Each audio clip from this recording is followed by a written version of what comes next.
রাখবো। ভারতের আগ্রাসী ভূমিকার প্রতিবাদ করা।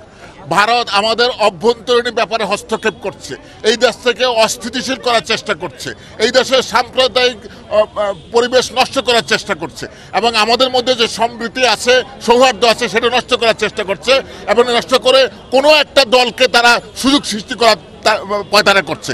আমরা এর বিরুদ্ধে আজকে প্রতিবাদ করছি এবং এই সমাবেশ এবং র্যালি করছি। এদেশে স্বৈরাচারী শাসনকে প্রতিরোধ করতে হলে, এদেশকে শান্তি শৃঙ্খলা পরিপূর্ণ করতে হলে এই দেশের বর্তমান সরকার ছাত্র জনতার সরকার, যে সরকারকে এগিয়ে নেওয়ার জন্য, আমাদের পথ প্রশস্ত করার জন্য, সামনে গণতান্ত্রিক সরকার প্রতিষ্ঠা করার জন্য, দেশের শান্তি শৃঙ্খলা রক্ষার জন্য আমাদেরকে একতাবদ্ধ করতে হতে হবে। এই জন্য এই ক্ষণে আমরা এই পুলিশ অফিসাররা, অবসরপ্রাপ্ত পুলিশ অফিসাররা রাস্তায় নেমে এসেছি। আমরা সরকারের যে ঐক্যের ডাক দিয়েছে, সেই ঐক্যের ডাকে আমরা সাড়া দিয়েছি। আমরা সবার সাথে সেনাবাহিনী এবং অন্যান্য যে সমস্ত বাহিনী আছে, জনতা আছে, তাদের সাথে একতা ঘোষণা করছি এবং একতার প্রয়োজনে, দেশের প্রয়োজনে, দেশের সার্বভৌমত্ব রক্ষার প্রয়োজনে আমরা জীবন দিতে প্রস্তুত আছি। আমরা আশা করব যে সরকার এই দেশকে সামনের দিকে এগিয়ে নেবেন এবং যে সমস্ত অপপ্রচার আছে, অপপ্রচার রুখে দেওয়ার জন্য চেষ্টা করবেন এবং আমরা আশা করব ইন্ডিয়া তাদের এই বিমাতাসূলক আচরণ বন্ধ করবে, এই দেশকে তাদের আমাদের মতোই চলতে দিবে এবং কোনো রকম একটা যে স্বৈরাচারী ডাইনি ওখানে আছে তাকে যেন কোনোভাবে সুযোগ না দেয় এই দেশের বিরুদ্ধে অপপ্রচার করার জন্য। তিনি ওখানে বসে মোদী সরকারের সঙ্গে তাদের আশ্রয়ে যে অপপ্রচারে দেশ সম্বন্ধে চালাচ্ছে, সেটার বিরুদ্ধে আমাদের আজকের প্রতিবাদ। সাম্প্রদায়িক সম্প্রীতির উজ্জ্বল দৃষ্টান্ত হচ্ছে এই বাংলাদেশ, আজকে না, শুধু বহু বছর আগে থেকেই। আর ইদানিং কালে আমি আপনাকে বলতে পারি যে কোনো সময়ের সাথে সাম্প্রদায়িক সম্প্রীতি এখন সবচাইতে ভালো হচ্ছে বাংলাদেশে।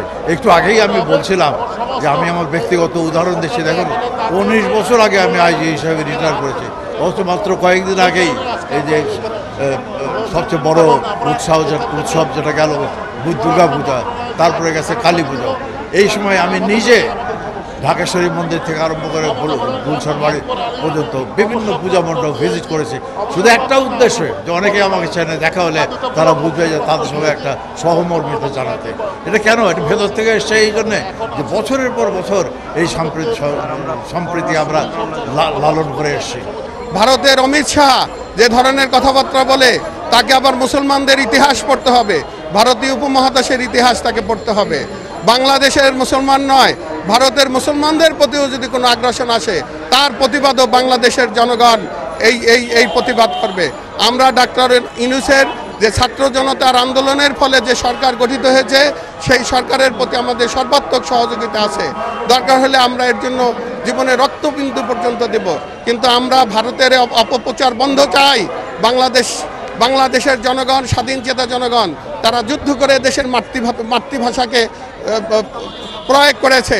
আমরা আমাদের স্বাধীনতা, পাকিস্তানের কাছ থেকে আমরা আমাদের স্বাধীনতা অর্জন করেছি, সেইভাবেই আমরা অর্থনৈতিকভাবে ভারতের কাছ থেকে আমরা স্বাধীনতা অর্জন করতে চাই। ভারতীয় আগ্রাসন যা আছে, আগ্রাসনের বিরুদ্ধে প্রতিবাদ আমাদের এখানে ভারতে বসে ভারতীয় যে মিডিয়ার লোকেরা আমাদের এখানে অপপ্রচার চালাচ্ছে, এখানে সে অপপ্রচারের বিরুদ্ধে আমাদের সোচ্চার হওয়া, আমাদের প্রতিবাদ।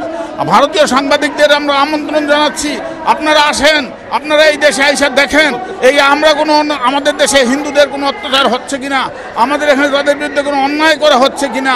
আপনারা না দেখে ওখানে বসে বসে মিথ্যা কথা শুনে মিথ্যা প্রচারণা করবেন না, মিথ্যা কাজই করবেন না। ভারতকে আমরা শত্রু হিসাবে মনে করি না, ভারত আমাদের বন্ধু। স্বাধীনতা যুদ্ধে তারা আমাদের অনেক সাহায্য করেছে। এর অর্থ এই নয় আমরা ভারতের অধীনে নই, আমরা একটা স্বাধীন সার্বভৌম দেশ। তারা চায় বাংলাদেশের শান্তিপ্রিয় জনগণ, শান্তিপ্রিয় মুসলমান, হিন্দু, বৌদ্ধ, খ্রিস্টান, তাদের মাঝে একটি কলহ বেঁচে যাক। সেই সুযোগে সেখানে যে তারা আশ্রয় দিয়েছে বাংলাদেশে স্বৈরাচারী পতিত সরকার, যাকে অন্যায়ভাবে অবৈধভাবে আশ্রয় দিয়েছে, তাকে রক্ষা করার জন্যে আমাদের মাঝে একটি ভঙ্গুর সৃষ্টি করতে চায়।